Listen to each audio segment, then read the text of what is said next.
This is a film we've already mentioned on the show a couple times now. We discussed it in our top 10 movies of the year episode. It is The Worst Person in the World, a dark romantic comedy and drama, so dark dramedy really. It's directed by Joachim Trier, who I think you're more familiar with his other films and what's known as the Oslo Trilogy. I haven't really seen I watched those films. So that's Reprise, Oslo, August 31st, and then now the third segment, The Worst Person in the World. Yeah, and the director here is best known for August 31st, I'm seeing, Louder Than Bombs, and Thelma. Thelma was a big one.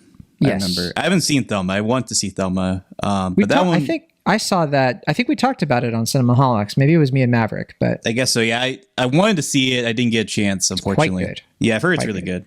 It's kind of like a Norwegian version of X-Men, right? Right. Yeah.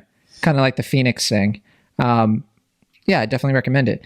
Now, The Worst Person in the World, we both had this in our top 10 movies of 2021. So clearly we recommend it, but we're going to go a little bit deeper now. We're going to actually talk about the film in a little bit more detail, why we like it so much.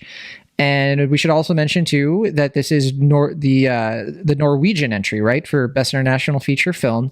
I think it's definitely on the short list. It's definitely one of the ones that people are expecting. Like, it would be a pretty shocking upset if it didn't get nominated. Yes, especially because I think it's one of the front runners to win, most likely. Yeah, it's between... At this point, it seems to be between this film and Drive My Car for the Best International Feature Award. Flea is also giving it some competition, it sounds like, as well as A Hero and I'm Your Man. Yeah. But I mean, it seems... I would be very surprised if this didn't get nominated for Best International Feature Film. Yeah, Flea might face some difficulty just because it's a documentary, and so that might limit its reach a little bit. We'll have to wait and see. And I know that, Critics' Choice... certainly, like a lot of critics circles, I should say, have been really, really praising this one, getting it a lot of praise and attention. I think it won at a few. And Critics' Choice, I think we nominated it as well for Best Foreign Language. But because I think Critics' Choice, we still say foreign language, not international. Now, that said, this is a movie where it's long. It's 121 minutes. It's a little over 2 hours. And it's broken up, though, into... Is it 131? I read 121. It's only two. Oh, okay. I thought for some reason it was like a little over 2 hours, but nope. It can feel a little bit long at times, but not in a bad way, I think. Well, I mean, I also saw it at like a festival screening, so maybe I was seated a little bit longer, but sure. Yeah. I had it as like a DVD screening, so I didn't see the runtime as I was watching it. So it was one of those things where I wasn't really used to that. It's kind of like at the theater. It's like, I just don't know when it's going to end, and I didn't look it up before. But it's split into 12 chapters, in addition to a prologue and an epilogue. And really what the movie comes down to, it's about a young woman who she's played by Renate Reinsve. I hope I'm saying that close to correctly. And her name is Julie, and when we start off with her, she's a medical student. She lives in Oslo, of course. And she kind of is just sort of like, I think, going through an experience a lot of us go through in college where you're doing something, and she's like a medical student, right? And she's sort of like, you know what? I kind of want to just do something else. I want to like totally switch to something else. So she decides to start pursuing psychology instead. And so she starts to like learn more things. She starts to branch out. And then over some time, she starts dating this comic book artist. And they have like a bit of an age gap, but then the film sort of like charts a relationship with them. And then the movie keeps going as like their relationship progresses, different relationships she has with other men. And it's really just going through her life. It's like, like the adult boyhood, but, filmed all at once. And it can sort of be deceiving. Like, as I'm describing it, people might be like, that sounds like a kind of a slow sort of like slice of life. Why would I even care about this character?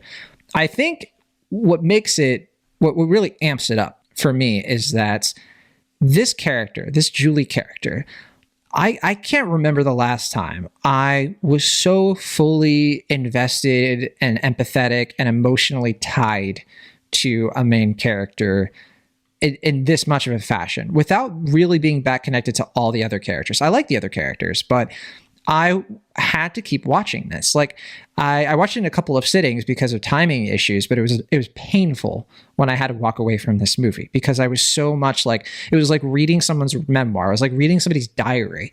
I was like in her life and I was just fully connected to this person, fully empathizing with her and feeling her life. And she does things in this movie where some people might be like, that's not likable. And I never felt that way. I always felt like, I love this person. You know? I mean, yeah. I mean, the movie is really good about balancing the sort of like chaotic state of her mind, but in a way it doesn't make the movie itself feel too chaotic, which is a really tough balance. I think the movie pulls off really impressively well, which is something I really commend the movie for. Agreed here completely. Yeah. I think that part of the reason that it works is because it's the script. I think this script here, which is by Enda Walsh, it just... you can tell I should mention this, huh? So Enda Walsh is an Irish writer. Okay. And I think even though this film is Norwegian, it has a lot of the sensibilities. Sorry, not Enda Walsh. This was written by Axel Vogt and co-written by Joachim Trier. I had The House in my head. That's who wrote The House. Well, I was going to say, I haven't made this comparison myself, but I've seen a lot of people say that this has the qualities of a like Sally Rooney novel. That's what I was going to say. Right. I am a huge fan of Sally Rooney. I've been reading her new book. I love Normal People. And it very much is sort of like, some people call it schlock a little bit, like schlocky romance stuff. And they don't get it. And that's fine. You know, they can throw their jabs, their barbs and their whatnot. But I really, like Sally Rooney is kind of like carving out this sort of like, not even a niche, but sort of like a subgenre of romance that's like this highly humanistic and highly empathetic adult romance scene. Well, not only that, but also very millennial, like having this. Yes. I mean, like I said, I'm by no means an expert on this author, so I don't want to speak out of turn. But from what I can tell, she does a very like, there is something very universal by her stories, but there is also a very clear sense of place and time. And that's something about this movie that I find really interesting, is that it has like a lot of these like qualities where like she writes an op-ed that's related to the Me Too era. And she, you know, has like this like very in tune connection to, you know, social media and a lot of things that dictate her life today. Like even towards the end, there's even some connections to COVID in ways I won't give away, but like it feels very at peace with this time, but I don't feel like it's going to date the movie in any particular respect, because I think the character herself, what she's going through, what she's feeling, and how it's seen and portrayed feels very universal and feels very relatable. And that balance, like I said, of feeling very at peace with the time right now, but also having that like ups and downs that feels very relatable to that, you know, kind of being 20, turning 30 point in your life is just, it's a very humanistic look at that time, but it's also done with great humor and great heart. And it's really impressive how it's pulled off. Yeah, like if I was going to give this a name, like a name that I can reference myself, because these films, which are mainly coming out of Europe, I think they're films that are very indicative and representative of what the millennial life is like in Europe, which of course we can compare and contrast, mostly compare with American life. But I do think European artists and creatives are the ones who are, I think, at the top of their game in this respect. Just to reference again, Sally Rooney, Ireland, and here with Norway, it's like I would call it something along the lines of like first person millennial dramas. And when I say first person, I'm not being that literal in the sense where it's first person, like we're constantly hearing their thoughts. It's actually third person, really, but it's first person in the emotion and the sentiment.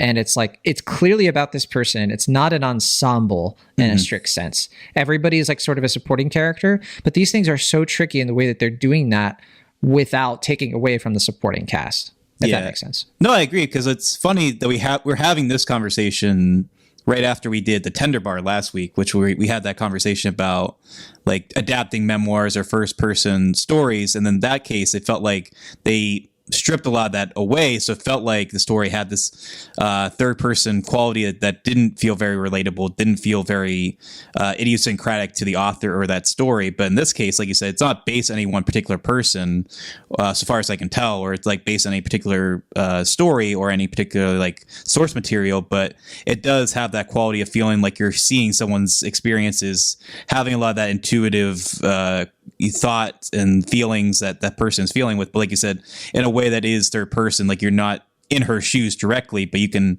understand a lot of her feelings, even when she kind of wavers in what exactly she wants or where she wants to be in life. And yeah, it's very relatable, but it's also very entertaining and very exciting to watch.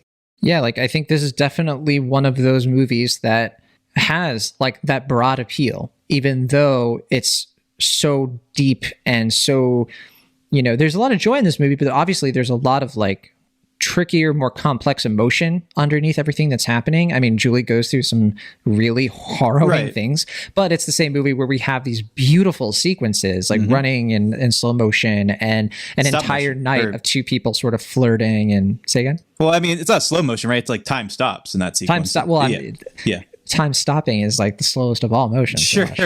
No motion at all. Yeah. Yeah. It's stuff like that in a film that is this human and grounded and realistic. I think that is, to me, what just pushes it, I think, to the next level of like what I look for in a film. And you can tell, like, I'm curious, what do you think? This has already come out in France and Norway and a few other international places. It premiered at Cannes Film Festival. How much do you think it's made box office wise? I don't know. Actually, I haven't really kept up with the box office. I assume most things like this aren't doing super well, but I don't want to assume. So I don't know. Well, here's the thing about that, right? I don't know the budget for this film, but I would guess it's like $1 million or lower because it is a... my guess would be probably about the equivalent of like 10 million for the 10 US. million? You really think so? Probably. I would not say 10 million. It's more than $1 million. I definitely think it's more than $1 million. I think it might be as much as like, I definitely think it's under 5 million for sure.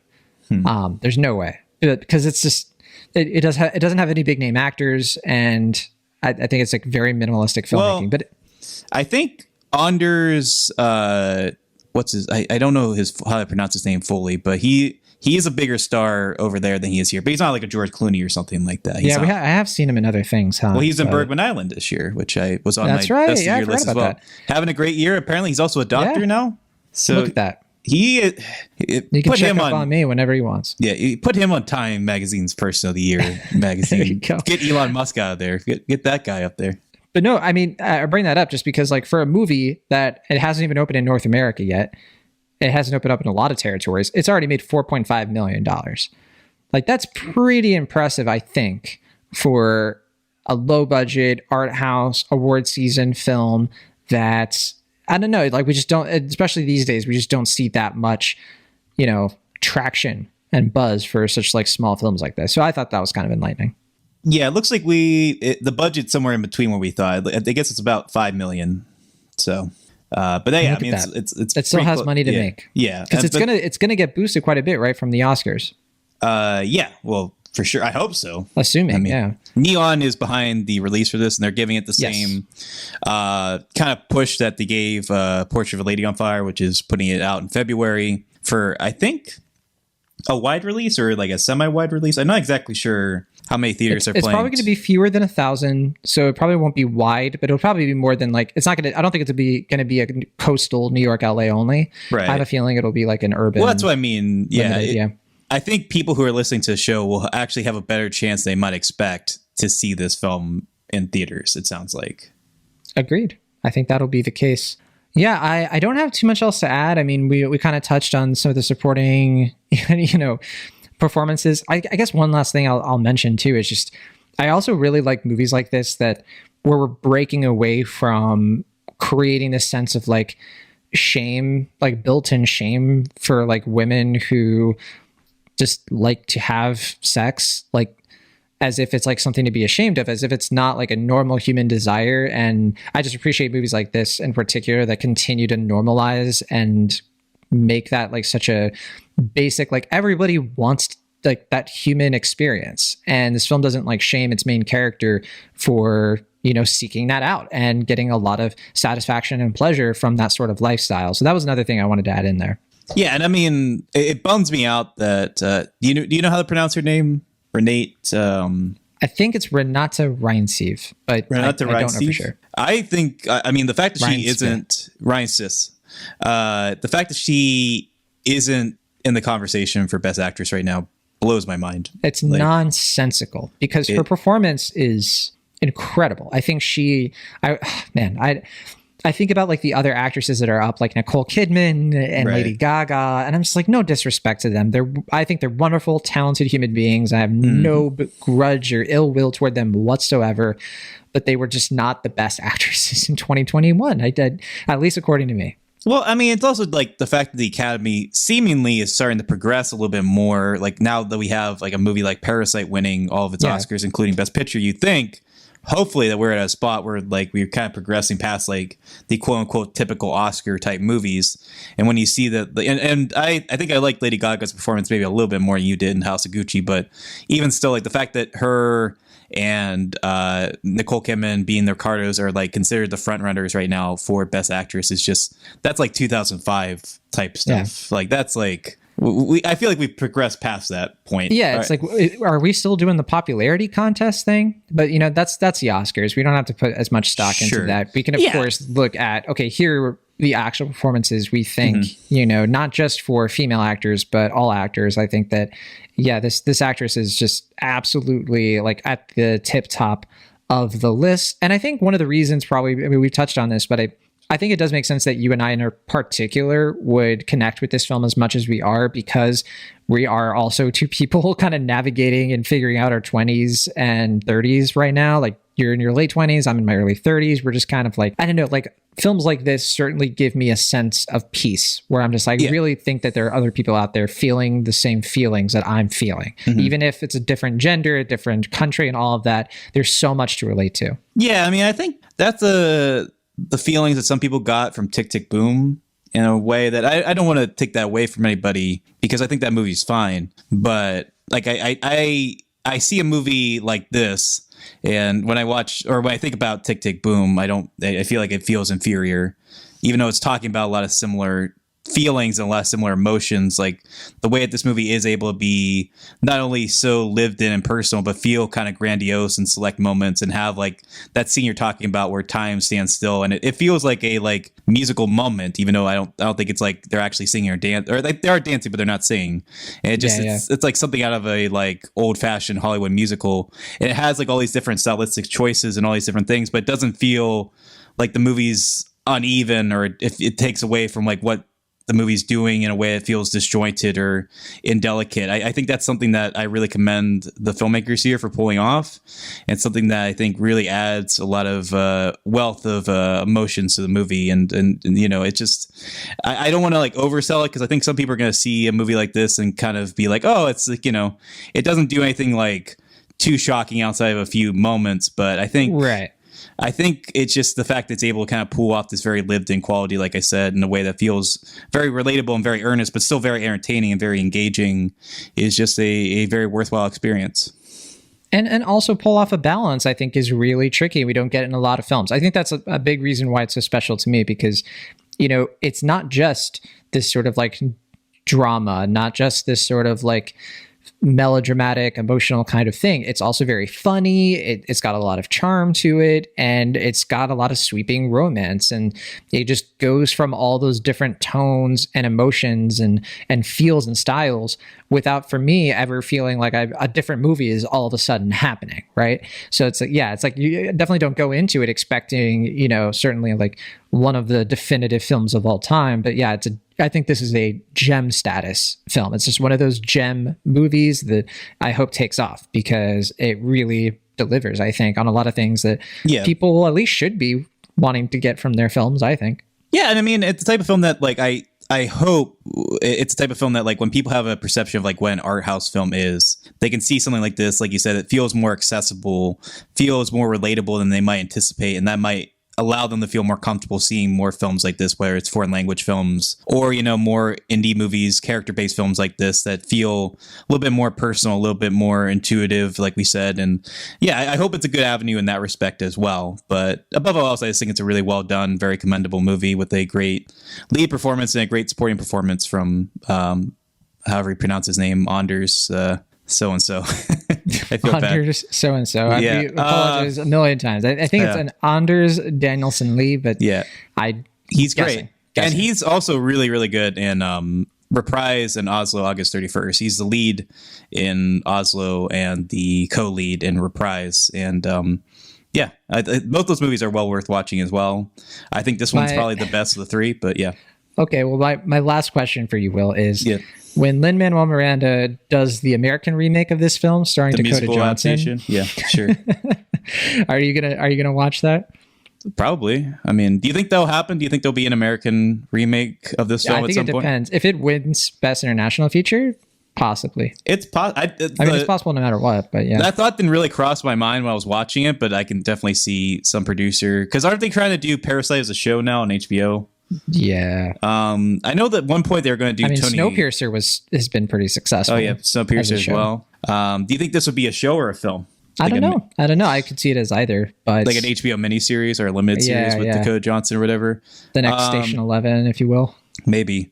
And weren't they going to do like Tony Erdmann with Jack Nicholson and like I didn't hear about them doing something like that. But I think Lena Dunham was going to write it or something like that. I think that fell through. I could be wrong. Wait, a Lena Dunham project fell through? Tell me more.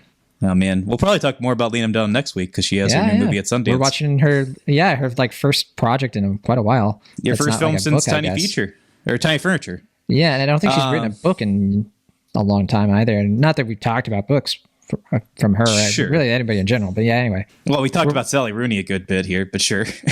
Well, that's my fault, or my win. Really.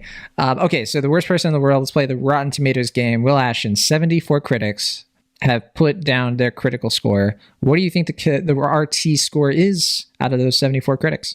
92%? 99%. Wow. One of the highest rated films of the year. Yeah, one of the very few, I think, to hit that threshold with that many critics logged. Now, we don't have an audience score. It's a big old flat. Because they still need to process the film. They're all collectively just like... Everybody's in Vegas when it comes to this movie. Yeah. But we, of course, can do the Letterboxd rating. What do you think that is?